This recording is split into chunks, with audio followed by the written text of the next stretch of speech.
He's gonna take it back to the mess and play some shitty games as I guess. Yeah. Above all, take a diarrhea dump in his asshole. He'd rather have a rotten asshole, blah blah blah blah, drown it with beer. Blah blah blah, angry fat nerd. He's so angry. We're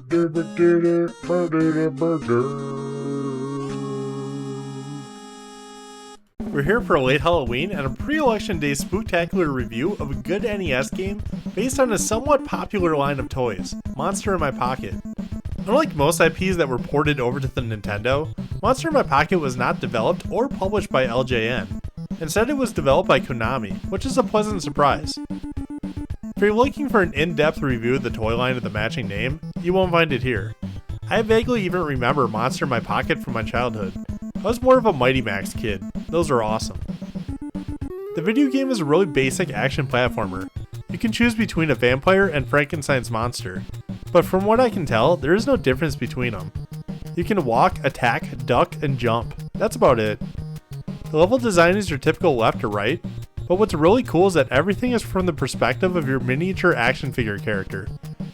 You walk along the floor of a room, jump onto desks, leap over oven burners, ride on stair railings, and so much more. The only true power-up in this game comes from a form of a screw that you can pick up and throw at your enemies. It's kind of awkward and slow though, so I didn't find it very useful to bother with. The enemies are nothing too special. Most of them just walk right at you and they die with 1 or 2 hits. You're not going to find anything annoying with those Castlevania type patterns here.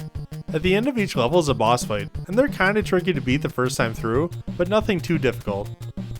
I don't even know what the bosses are either. Maybe they're from the toy line or something. Dying in this game is not too punishing. You respawn right on the spot with a full health bar.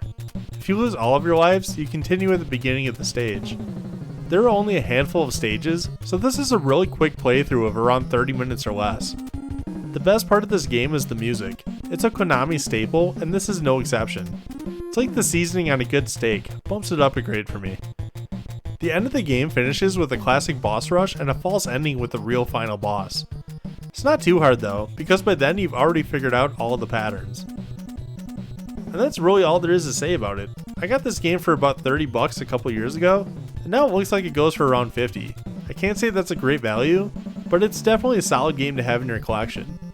Pick it up if you find a deal. As for a rating, let's go with 3.5 out of 5 stars.